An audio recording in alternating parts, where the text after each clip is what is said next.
The research vessel Horizon Dawn cut through the void of deep space, its reinforced hull gleaming under the light of distant stars.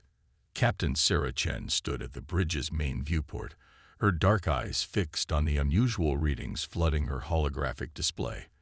After 15 years of deep space exploration, she thought she'd seen everything the cosmos had to offer. She was wrong. "Captain, you need to see this," Lieutenant Marcus Rodriguez called from his sensor station, his voice tight with urgency. "We're picking up some kind of quantum distortion about 3 light minutes from our position. The energy signature. I've never seen anything like it." Chen moved to his station, her movements precise despite the ship's artificial gravity fluctuating slightly from the nearby anomaly. The sensor display showed a swirling mass of energy, like a tornado made of starlight. At its center, something was emerging from what appeared to be a tear in space itself. "Full stop," Chen ordered, her voice calm but authoritative. "Shields at maximum. Dr. Evans, what are we looking at?" The ship's chief xenophysicist, Dr. Catherine Evans, was already analyzing the data, her augmented reality implants projecting complex calculations around her head like a mathematical halo. "It's some kind of forced quantum tunnel, Captain. Someone or something is trying to punch through space-time itself, and whatever they're using to do it is incredibly unstable." The bridge crew watched in stunned silence as the anomaly suddenly flared brilliant white, and through it emerged a vessel unlike anything human eyes had ever seen. It appeared to be made of living crystal, its surface faceted like a diamond but flowing like water. But what caught Chen's attention wasn't its beauty. It was the catastrophic damage visible across its hull. Great cracks ran through the crystalline surface, and parts of the ship seemed to be literally falling apart. "Life signs," Chen demanded. "Hundreds," Rodriguez reported, "but they're fading fast. The ship's internal environment is critically unstable. Temperature readings are all over the place, and there's some kind of cascade failure spreading through their systems." Chen didn't hesitate. "Open a channel, all frequencies, and get our xenolinguists up here now." Before her communications officer could comply, their systems crackled with an incoming transmission. The bridge's holoscreen filled with an image that made several crew members gasp. The being on the screen was humanoid in basic shape, but its body was composed entirely of translucent crystal structures that pulsed with internal light. Cracks were visible across its surface, spreading slowly but visibly. "Please," the being spoke, its voice somehow translated through what seemed to be an emergency protocol. "We are the Sylphids. Our world is dying. We attempted quantum translation to reach the sanctuary coordinates, but our drive malfunctioned. Our ship is failing. We have children aboard." The transmission crackled with interference, the image destabilizing. Chen leaned forward, her decision already made. "This is Captain Sarah Chen of the Earth vessel Horizon Dawn. We're reading critical damage to your ship. We stand ready to assist." The Sylphid's crystalline features shifted in what might have been relief, but also fear. You are human. We were warned about your kind. Deathworlders. Too dangerous to." "Right now," Chen interrupted firmly, "we're the only ones here who can help you. Your ship has maybe 20 minutes before total structural failure. We can argue about classifications later." There was a moment of silence, broken only by the sound of cracking crystal from the transmission. Finally, the Sylphid spoke again.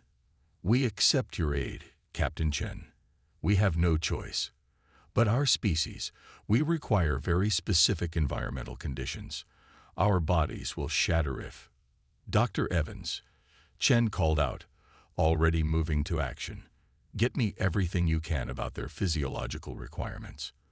Rodriguez, begin calculating emergency docking procedures. Dr. Williams, convert Cargo Bay 3 into an emergency environmental chamber. I want it ready in 15 minutes. She turned back to the screen. "We'll save your people. That's a promise." As her crew rushed to their tasks, Chen watched more cracks spread across the alien ship's beautiful surface.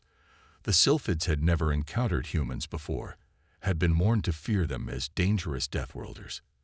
But sometimes, she reflected, it took someone from a death world to have the strength, technology, and sheer determination to save lives. They had 20 minutes to prove that being a Deathworlder wasn't a curse. It was exactly what made humans uniquely capable of helping when no one else could. The rescue operation was about to begin, and failure wasn't an option. The next 18 minutes aboard the Horizon Dawn became a masterclass in human crisis response. Captain Chen watched as her crew transformed Cargo Bay 3 into something that had never existed before. A crystalline life support chamber capable of sustaining beings that would shatter at room temperature. Dr. Williams' voice crackled over the comm.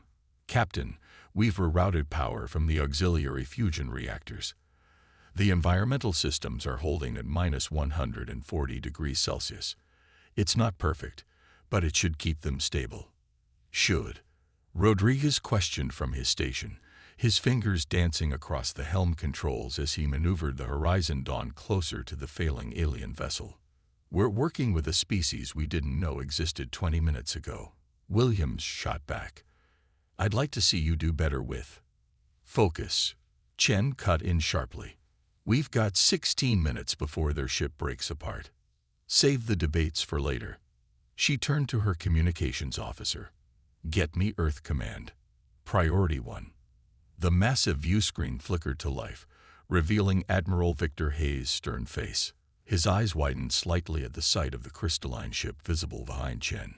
"Captain, explain why I'm looking at an unregistered alien vessel in restricted space." Chen didn't waste time with formalities. "Sir, we've got 432 refugees aboard a failing ship. Their species, the sylphids, requires extreme cold to survive. Their quantum drive malfunctioned during an evacuation attempt from their dying world. Without immediate intervention, we're looking at a massive loss of life." Hayes' expression darkened. "The Galactic Council has strict protocols about first contact scenarios, Captain.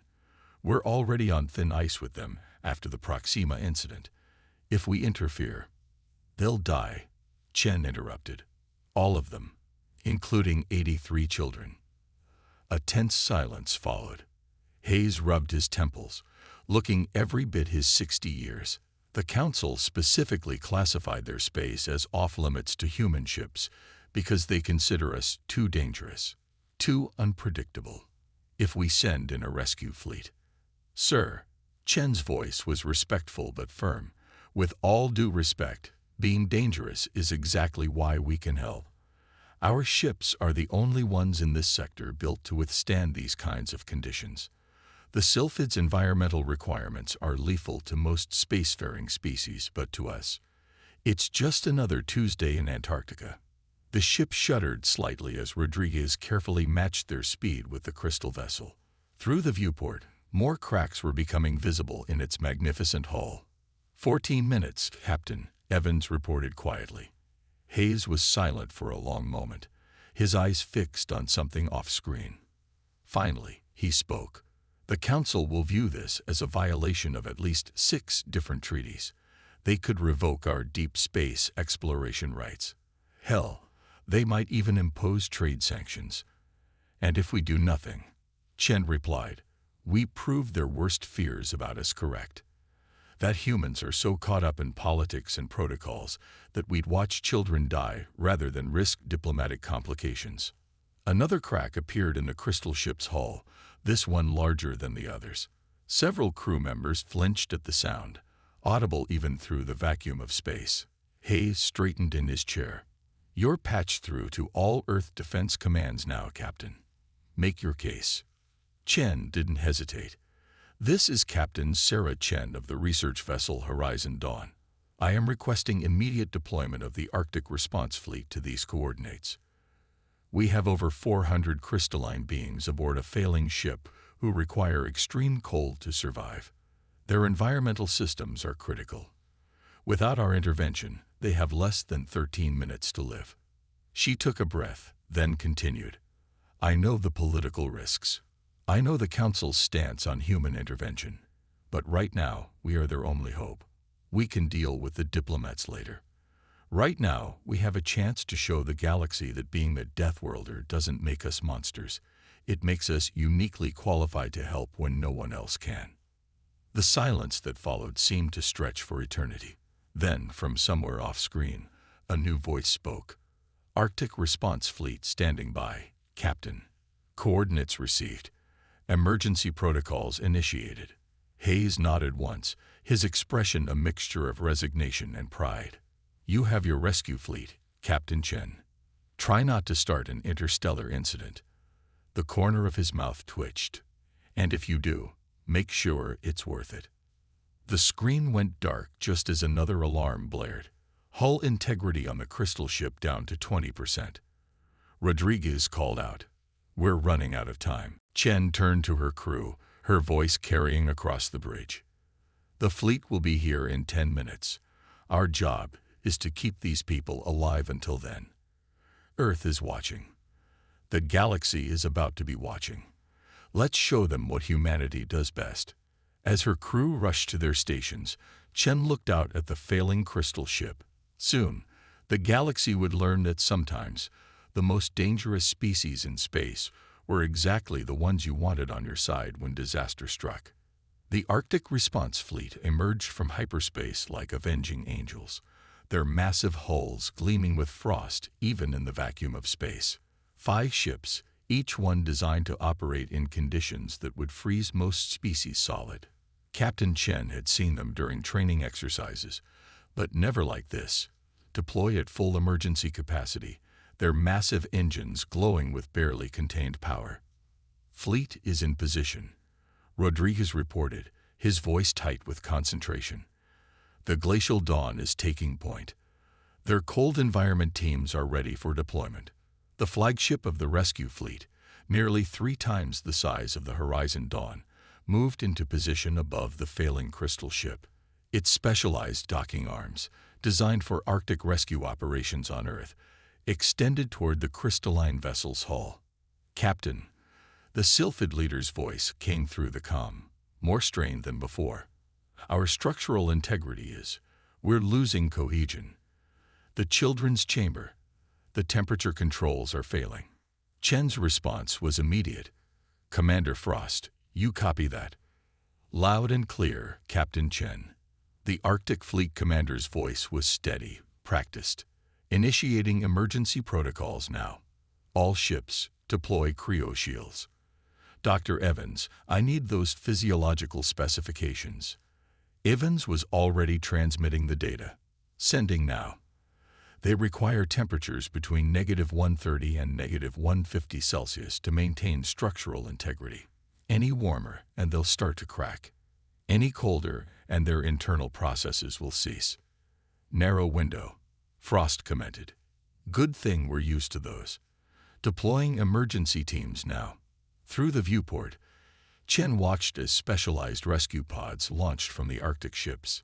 Each one was a marvel of human engineering, designed to operate in conditions that would kill most species instantly. The pods' hulls were covered in a latticework of frost, their internal temperatures kept at levels that would freeze most organic beings solid. "First team has made contact," Rodriguez reported. "They're cutting through the outer hull now." The rescue pods attached themselves to the crystal ship like metallic remeras, their cutting beams precisely slicing through the damaged sections. Inside each pod, human rescue workers in specialized environmental suits prepared to enter an environment that would kill most species in seconds. "Admiral," one of the rescue team leaders reported, "we're in the internal structure. It's like nothing we've seen before. The walls themselves are alive, but they're failing. We need to move fast." Chen watched the operation unfold on multiple screens, her heart racing despite her calm exterior. The human rescue teams moved through the crystal ship with practiced efficiency, their suits covered in patterns of frost that almost matched the crystalline structures around them. "First group of children secured," came the report. "Moving them to emergency transport now. These kids are literally made of living crystal, Admiral. It's beautiful." "Stay focused," Frost commanded. "Beauty appreciation later. Right now, keep them alive." A sudden tremor ran through the crystal ship. Hull breach in Section 4. Rodriguez called out. They're losing atmosphere in the lower decks. Reroute teams 3 and 4. Frost ordered without hesitation. Glacial Dawn. Extend emergency containment fields. We're not losing anyone today. The massive rescue ship's energy field sprang to life, containing the breach even as more rescue pods moved into position. On the main screen, Chen watched as the first group of sylphid children was carefully transferred to the emergency chambers aboard the Arctic vessels. Their crystalline bodies sparkled under the emergency lights, each one a miracle of alien evolution. Structural integrity at 12% and falling, Evans reported. We've got maybe 3 minutes before total collapse. Teams, you copy that? Frost's voice was sharp. 3 minutes. Make them count. The rescue workers moved with increased urgency, their movements precise despite the pressure. Years of training in Earth's most extreme environments had prepared them for exactly this kind of situation. Where other species would panic, where other ships would fail, humanity's Deathworlder nature proved to be exactly what was needed. Second group secured. Third group moving now. Adult population in Section 6 being evacuated. The reports came in rapid succession as the teams worked. Chen found herself holding her breath as the crystal ship's structure continued to deteriorate around them. The sylphid's fear of humans seemed a distant concern now as human hands carefully, gently helped their crystalline forms to safety. Final section clearing now, came the report. 90 seconds to structural failure. Last group moving through the emergency corridors. Another team reported. These chambers are literally falling apart around us. But we're not leaving anyone behind. Chen watched as the final rescue pods detached from the dying ship, their precious cargoes secured within their carefully maintained sub-zero environments. As the last pod cleared the danger zone, the crystal ship finally gave in to the forces tearing it apart. Its beautiful structure collapsed in on itself, breaking into thousands of glittering pieces that scattered across the void. But its people were safe, preserved within the cold embrace of humanity's rescue fleet. The very adaptations that had made Earth species so feared, their ability to survive extreme conditions, their resilience, their strength, had proven to be the salvation of an alien race. All sylphids accounted for, Frost reported, a note of satisfaction in his voice. 432 survivors, all stable. Mission accomplished, Captain Chen. Chen looked at the scattered remnants of the crystal ship, then at the rescue fleet where hundreds of alien refugees now slept safely in their cold chambers. Not quite accomplished, Commander, she replied. Now we have to convince the galaxy that helping was the right choice. And maybe, just maybe, show them that being dangerous isn't the same as being evil. The rescue fleet began its journey back to Earth, their holds filled with crystalline refugees, and their actions about to spark a diplomatic firestorm. But they had proven something important today. Sometimes, the very traits that made humans feared were exactly what made them invaluable allies in a crisis. The journey back to Earth became a race against time that no one had anticipated. Aboard the Glacial Dawn, alarms blared through the specialized cold storage chambers as power fluctuations threatened the delicate balance keeping the sylphid refugees alive. Main cooling systems are overtaxed, Chief Engineer Maria Santos reported, her breath visible in the increasingly cold emergency command center. We designed these ships for Arctic rescue operations, not maintaining -140 across multiple decks for extended periods. Commander Frost stood at the engineering station, his expression grim as he studied the power consumption readings. The entire Arctic response fleet was facing the same challenge. Their systems were being pushed far beyond their designed limits. What about the auxiliary systems? Chen asked through the comlink from the Horizon Dawn, which was escorting the fleet. Already running at maximum, Santos replied. We're burning through power cells faster than we can replace them. At this rate, we'll start losing temperature control in 6 hours. We're still 12 hours from Earth. Through the observation window, they could see the sylphid refugees in their emergency chambers. The crystalline beings had arranged themselves in complex geometric patterns, their bodies glowing with a soft inner light that pulsed in synchronized rhythms. It was beautiful, but also precarious. Even a few degrees of temperature change could shatter their delicate forms. Captain, the Sylphid leader, who had introduced himself as First Crystal Harmony, spoke through a specially modified communicator. "We sense the strain on your vessels. Our presence endangers your crew and systems. We're not giving up," Frost responded firmly. "We've got 432 lives in our care. Failure isn't an option." An alert flashed across the main screen. The Glacial Dawn's port-side cooling array was showing signs of imminent failure. Santos cursed in Spanish, her fingers flying across the controls. "We can't shut it down for repairs without compromising temperature stability. We need a solution, fast." That's when Dr. Evans' voice cut through the tension. "What if we're thinking about this wrong?" All eyes turned to the xenophysicist's image on the comm screen. "We're trying to maintain our systems against the cold. What if instead we work with it?" "Explain," Chen demanded. "The Sylphids don't just tolerate cold, they require it. Their bodies actually generate a type of quantum cooling effect. That's why their ship could maintain such low temperatures." Evan's eyes were bright with revelation. "If we could find a way to sync our systems with their natural processes." First Crystal Harmony's form shifted, and what they had learned was an expression of surprise. "You wish to create a symbiosis between your technology and our biological functions. Such a thing has never been attempted." "Welcome to humanity," Chen replied with a slight smile.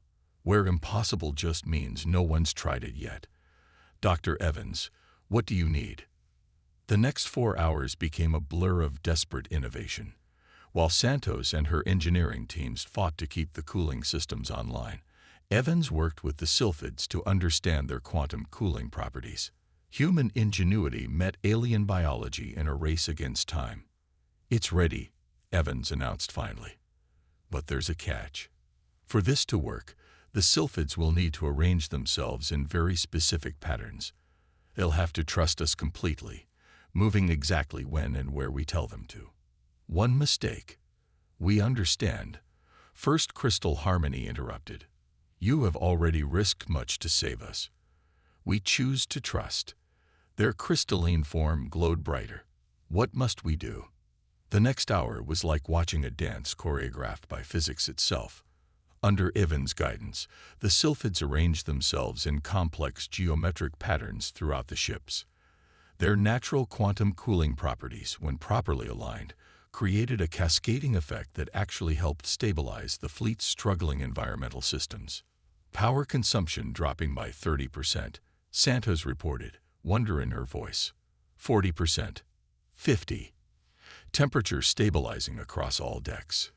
By working together, First Crystal Harmony observed, "We have achieved what neither of us could alone. Perhaps this is why the universe brought us together." Commander Frost allowed himself a small smile. "Maybe. But we're not out of danger yet. We still have 7 hours until Earth, and the Council will have certainly heard about our intervention by now."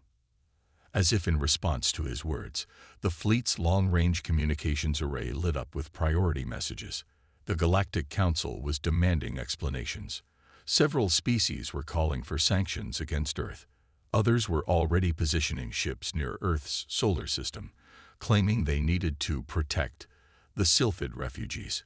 "Let them come," Chen said quietly, watching the Sylphids and humans working together to keep everyone alive.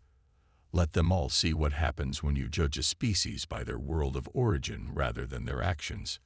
She turned to her crew. "We've got 7 hours to prepare for a diplomatic storm. But first, we're going to make sure every single one of our guests makes it safely to Earth." The fleet pushed on through space, its systems now working in harmony with the very beings they were trying to save. They had overcome the immediate crisis, but an even greater challenge awaited them at Earth.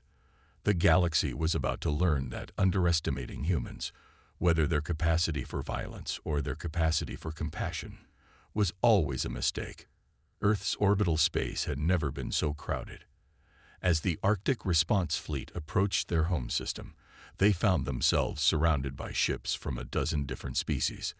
The Galactic Council had assembled its largest fleet in decades, ostensibly to ensure the safety of the Sylphid refugees. "They're scanning our ships," Rodriguez reported from the Horizon Dawn's sensor station. "Trying to penetrate our cold storage sections." "Let them look," Chen replied calmly. "They won't find what they're expecting."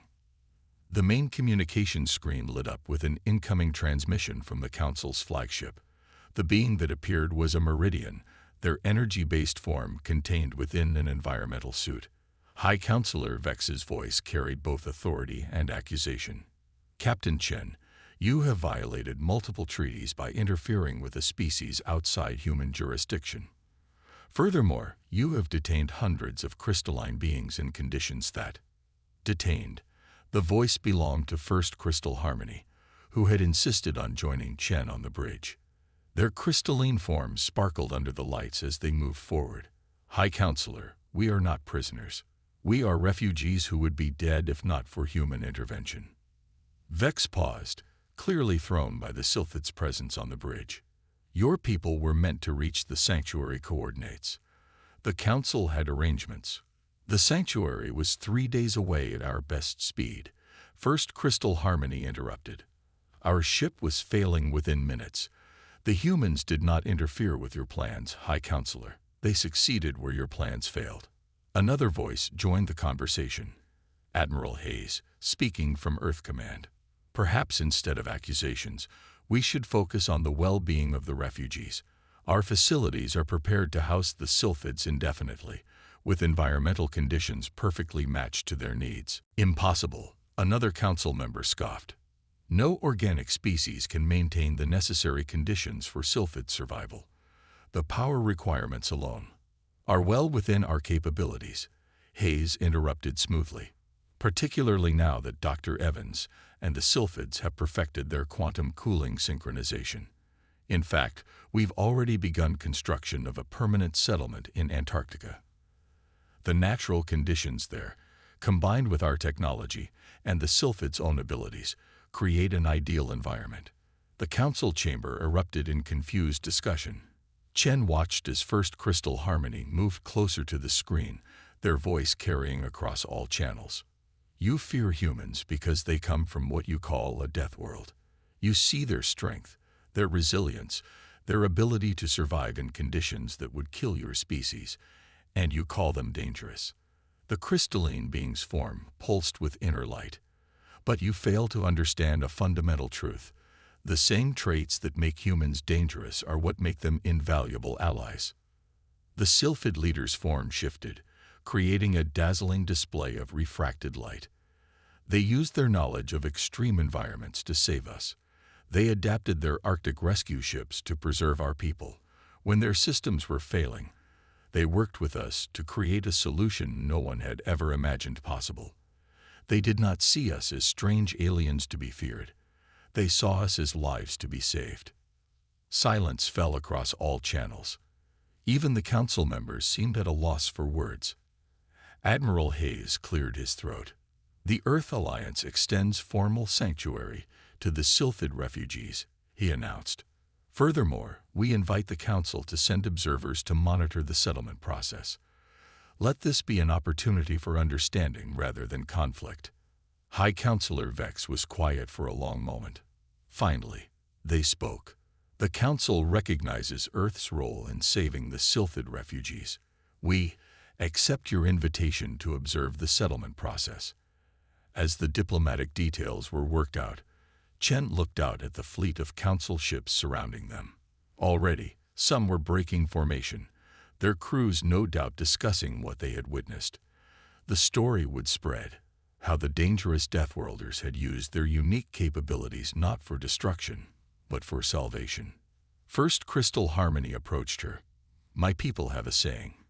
In the heart of the crystal, all light becomes one. Perhaps that is true of species as well. In our differences, we find our greatest strength." Chen smiled. "On Earth, we say actions speak louder than words. Maybe it's time the galaxy judged us by what we do." not where we came from. The Arctic Response Fleet began its final approach to Earth, their holds still maintaining perfect temperature for their crystalline passengers. Behind them, the Council ships followed, their crews watching and learning. And perhaps, just perhaps, beginning to understand that being different wasn't a flaw. It was a gift that could save lives when it mattered most. In Antarctica, a new home awaited the Sylphids, where the cold winds that had once proven humans' resilience would now protect and nurture a crystalline civilization. It was more than just a refugee settlement. It was proof that the very traits that made humans feared could also make them the greatest allies anyone could hope for. The day the Deathworlders saved the Crystal People became more than just a rescue story. It became the moment the galaxy learned that judging a species by their world of origin was as foolish as judging a book by its cover. Sometimes, the most dangerous hands were also the most capable of helping. And in the endless dance of galactic politics and species relations, that lesson would echo far longer than any treaty or protocol ever could.